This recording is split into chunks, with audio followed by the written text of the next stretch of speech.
Hello viewers and listeners, this is Matt, and on this video I'm going to talk about the rise and the fall and the rise of Pokemon Go. Essentially what I'm going to do is list the reasons why it grew, why it fell, and why it made a comeback, and give my input on it, starting how it became so popular so quickly. Starting with the rise. As we all know, Pokemon is a massive franchise worldwide, if not the biggest. It has games, TV shows, movies, trading cards, all sorts of stuff. And augmented reality, which makes up the majority of gameplay in Pokemon Go, is a relatively new concept. It did exist before Pokemon Go, but it never really received a lot of attention. Even in 2018, there are barely any augmented reality games out there. So, when you combine these two concepts and release this game as a free app on phones, something pretty much everybody needs in this society, it's no surprise that this game blew up. Literally. It didn't take long for Pokemon Go to reach mass attention, whether it be through positive memes or negative media attention. If you didn't hear about it in July 2016, you're probably disconnected from society in some way. Because of all this attention, Niantic, who runs Pokemon Go, were completely unprepared for all the server traffic. It was difficult to even make an account for Pokemon Go, and even trying to play it was even more. Either you couldn't log in and you were staring at this loading screen forever, or the servers itself would just be down. Eventually these issues did blow over, and personally I didn't mind it too much since every online game eventually goes through a period like this, but this is where the real problem begins: the gameplay. Inherently, at first, the gameplay was a unique experience. You walked around catching Pokemon from the first generation, in real life. You may think, how could gameplay like this be bad? But what I just said was literally 80% of the gameplay at the time. In the normal Pokemon games, you can use the Pokemon you caught in the game in many different ways. You could battle NPCs, other players, play games with your Pokemon, dress them up, interact with them and such. And all you can do with them in Pokemon Go is level them up and attack and defend gyms with them, which isn't much considering you can do those in the normal games as well. It became pretty clear to me that Pokemon Go was clearly rushed. It wouldn't seem smart for them to release a game in the colder seasons where the point of it was to walk around. But it becomes even more clear when you watch the initial trailer of it, which had many advertised features missing. I made this little montage showing the features in the trailer that were missing and the date they would eventually come. Hope you enjoy.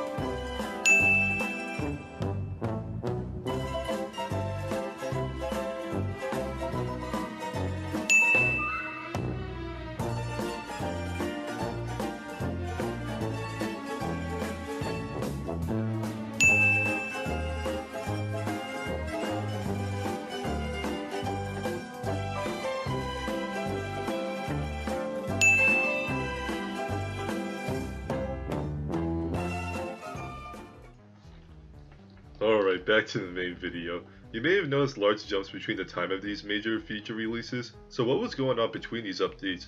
Nothing much actually. A lot of updates between these time periods either were something impactful or they actually made the game worse, like the tracking system rework. In the current state of the game at the time, these updates harmed the game more than they should. If you went on the Pokemon Go subreddit during this time, it was borderline anarchy. People were looking for ways to get rid of Niantic so a different company can manage it, and every day there would be a surge of complaints. A common complaint you would see are two things: gameplay in rural areas and spoofing. The problem with playing Pokemon Go in a rural area is the lack of gameplay itself. In some areas there will only be a few Pokemon for miles around and barely any Pokestops, which were markers on the map that are important to visit and resupply to keep playing. It's also important to remember that one Pokestop alone isn't sustainable. Here is a picture of a rural area of Pokemon Go. As you can see, there's only one stop on the map, which really isn't helpful. And now here's a picture of a city area in Pokemon Go, which is oversaturated with Pokestops. It was blatantly unfair to some and made the game unplayable to those who lived in really rural areas. In order for those people to play, some people resorted to spoofing, which is one of the complaints I mentioned before. Spoofing in Pokemon Go is when you hack the game through a program and control your character with a joystick as opposed to actually walking around. Because of this, it was a lot easier to get hold of rare Pokemon, and it also destroyed the integrity of regional Pokemon, which can only be caught in certain places in the world since spoofers can teleport anywhere in the world. Spoofing is essentially hacking, and hacking is a major problem in a lot of games, and Pokemon Go is no different. But it feels like Niantic turns a blind eye to them since they persist frequently even to this day and almost nothing is done about them.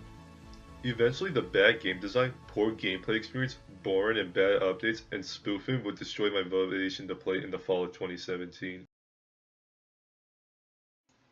Around the summer of 2018, after a personal incident I like to call the Twisted Bow incident, something I won't discuss here because it ruined my time on another game I've been playing for a long time, I had a friend suggest I should try Pokemon Go again, and to my surprise I felt like I was actually enjoying it again.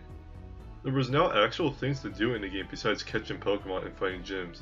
At the time I joined back, there was a quest added called Field Research and Main Research or something, and Trading was added. The game also felt more alive than it did since more people were playing, and honestly the community aspect is one of the stronger aspects that this game has to offer. While you can make friends online in multiplayer with people you never expected, it's a lot different when you actually make friends with people you met in person. For example, when I took a vacation in Jamaica, I was waiting around for a raid to start, and this British guy older than my parents asked if I'm here for it too. After some conversations, our faces lit up when we realized we come from different countries and we traded each other's regionals. It was an experience that really can't be replicated again. Niantic also made a brilliant concept called Community Days, where for a few hours each month they would buff an in-game aspect heavily to get people out and play. Since parks are usually the best location to be playing Pokemon Go, our local park will always have around 40 people there on Community Day. It strengthens that community bond, and that's probably why they call it Community Day. It's also fun to rip off people with the regionals I caught in Jamaica, but I don't imagine a lot of other people having that gameplay experience. Eventually my local campus will receive a lot of Pokestops, and I formed a Discord group there to organize gameplay within it. I made a lot of friends through that, and before that I really didn't have many friends. It's honestly a magical experience being able to play a game where you're always connected with those around you. No other game has offered that before. These situations were not possible in 2016 due to the lack of gameplay, but in 2018 Pokemon Go feels like a fully fledged game.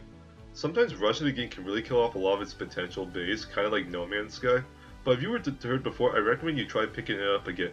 Maybe you will experiences like what I had before, and some of those experiences are part of my unforgettable gaming experiences. Overall, this is my take on the history of Pokemon Go. Hope you found some form of entertainment or information from this. Please leave a comment below and any criticisms if you have any. This is Matt, and thanks for watching.